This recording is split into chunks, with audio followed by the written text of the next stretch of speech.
1:20 p.m. on May 13th, Joshua Fox, a disabled black man, is waiting outside a courthouse for his case when suddenly a white man appears in his path with a camera and a loaded weapon in his hand. Look at these niggas chimping out. Ooh, ah, ah. This man is a creator by the name of Chud the Builder who goes around not only calling black people the hard R but also threatening their lives anytime they get upset about it. And by the time he reached Joshua, he had already made up his mind that somebody was going to die. Tweeting just a couple days before the shooting, "I will defend my life with lethal force. Series finale is dead chimp on the pavement and you monkeys rioting while I walk free. Stay tuned." And lo and behold, when he hit the streets again and saw Joshua, it was game over. But after he shot his victim, something happened. And now this man who is clearly a racist is being defended by millions of people and even being donated hundreds of thousands of dollars as we speak. What really happened that day and why on earth are there so many people supporting this man? Well, to examine this, we first need to understand that it happened in Clarksville, Tennessee. The place where Chud the Builder, aka Dalton Etherly, started out as a simple contractor who specialized in repairing, remodeling, and restoring homes. But one morning on his way to work, he got into an incident on the road. He was driving when he allegedly almost hit into another car, and when the person would turn down their window and react negatively, it just so happened to be a black woman and her daughter. Dalton claims he was innocent, but the family says they could have been hit. She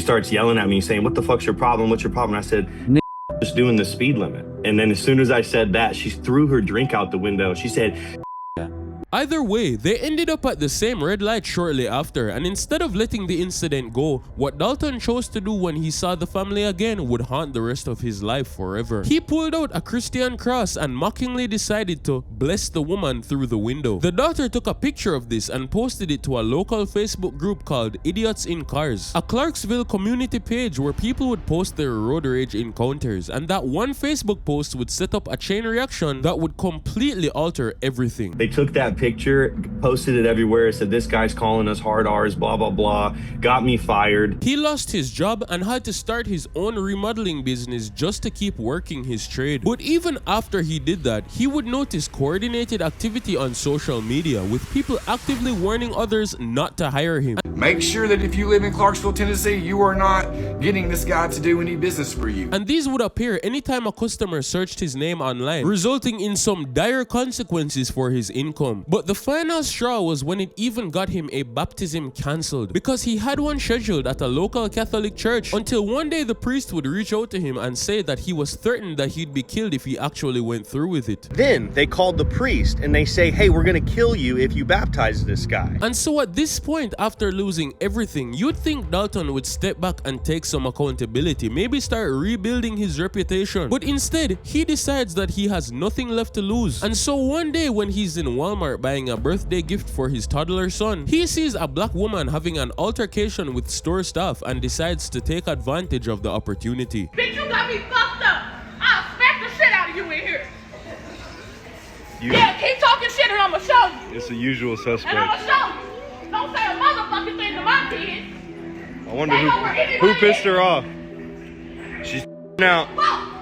Now. Hell yeah, man. Bitch, don't say shit to my kids. She's out. Around this time, he decides to start using a specific phrase that had been picking up momentum on the internet. The phrase was, "they're chimping out," used to describe certain behavior from, yeah. And once this video went viral, Dalton would decide that this was what he wanted to do. Dumbass ninjas. your mom. He was done hiding behind closed doors. He started saying the N-word to random strangers on camera, and the shock value of a white man saying it without hesitation would make his videos go more and more viral each time, especially because of the reactions it would get from the people he was disrespecting. You got something to say? Yeah. What's that? No, man, nigga. Get in your car. Ninja. He's out. Your ass fuck. Hey, You going down soon, bitch? Look at him all. And so after many viral videos, he is now a divisive local celebrity in Clarksville. And at this point, instead of having to go up to every single person and call them the word, people now approach him with their share of grievances. And while that gave him free content, it also gave him the idea to take the evil a step further. Because he thought to himself that if people are now antagonizing him, maybe, just maybe, he could get away with his lifelong dream of putting a bullet in somebody of the wrong race. And so he began walking around not only armed, but concealing the fact that he had a gun so that people would feel extra encouraged to try him, not knowing that he was carrying a weapon. And so he found his first group of YNs and decided to do exactly that. He out. He said, "What's the issue?" Because I looked at him. Chimping out. He out. Put that phone down. Put Why? that phone down. You don't like looking ugly? Put that phone down, bitch ass boy. Shut up. Ninja.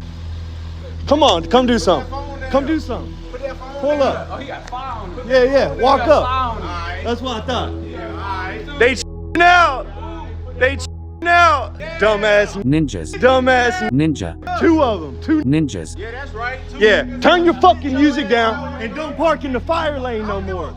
Luckily for them, one of them noticed that he had a gun, and so nothing was able to escalate. But that would not stop Dalton from wanting to really hurt somebody that he did not like. And after weeks upon weeks of doing this, trying so hard to get somebody in a position to hit him first so that he could claim quote-unquote self-defense, in early May, just a few weeks ago, he would tweet, "I will defend my life with lethal force. Do not approach me with intent to threaten bodily harm. Series finale is a dead chimp on the pavement and you monkeys rioting while I walk free. Stay tuned." However, what this absolute clown with the IQ of a toilet bowl did not realize was that self-defense laws do not apply to those who provoke altercations on purpose. And our boy Chud the Builder was about to find that out in the hardest way possible. May 13th, 2026, Dalton had a civil court appearance. Not because of his content or anything, but because he was just generally a bad person and it wasn't his first time having issues with the law. And this time it was a $3,000 debt he owed to a credit company. While he was there at approximately 1:20 in the afternoon outside the courthouse, he would encounter a man by the name of Joshua Fox. Joshua Fox is a 31-year-old US Army veteran with 6 years of service. He was also a black man, and just like Dalton, he was there to handle his own court case. But that's why it was so surprising when what could have just been a non-interaction between two strangers erupted into something chaotic. According to Joshua Fox's family, they claim that once he recognized Chud the Builder, the two got into a verbal dispute, and while it looked like it was going to stay a verbal confrontation, that was when Joshua claims that he saw Chud the Builder reach into his right pocket and pull out a firearm. Immediately as he saw the gun, his veteran instincts kicked in, and fearing for his life, the two got into a physical altercation where he tried to take the gun from Dalton. And it was during this physical struggle that Dalton would open fire repeatedly, shooting Joshua Fox in his stomach and shoulder. Surprisingly, that absolute clown also managed to somehow shoot himself. But our boy Dalton also apparently has his side of the story. He claims that while he was walking to the courthouse, he saw a group of people pointing and laughing at him. And that was when Joshua allegedly said, "Hey,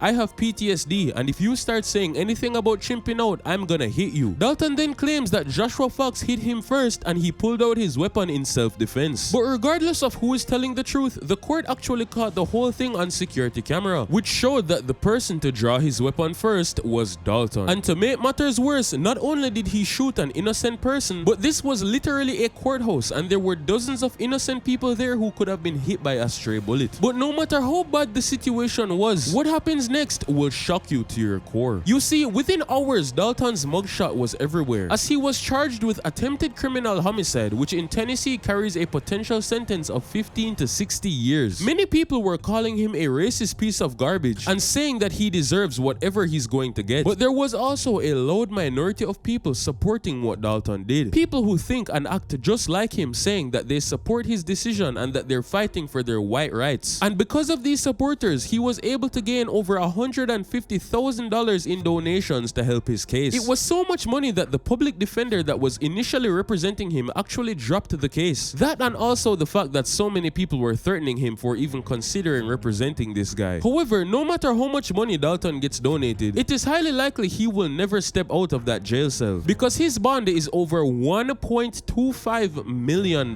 which some people argue is more than many murderers, but others would argue that they need to set an example of this kind of thing. After all, this guy is a repeat upon repeat upon repeat offender. Some could say that this guy wanted to risk his life to prove a point, to fight for some kind of goal. But based on the fact that he was like this long before he became a content creator, I believe he genuinely just has hatred for those of a different skin color. He was hateful from long before any of this even started. In fact, that's why he lost his job. And what can I say? Play stupid games, win the absolute stupidest of prizes. But speaking of people who got what they deserved, there was somebody else who committed a public atrocity. A scammer who stole over $40 million from many victims. And while many of the victims called the police, a group of them decided that they had had enough. And not only did they hunt down the scammer, but when they captured him, they gave him some of the worst torture you'll ever hear about in life. And if you want to learn about the story of the crypto king Aiden Platursky, click the video on your screen right now. Subscribe to the channel for more content, and as always, this case has been decoded.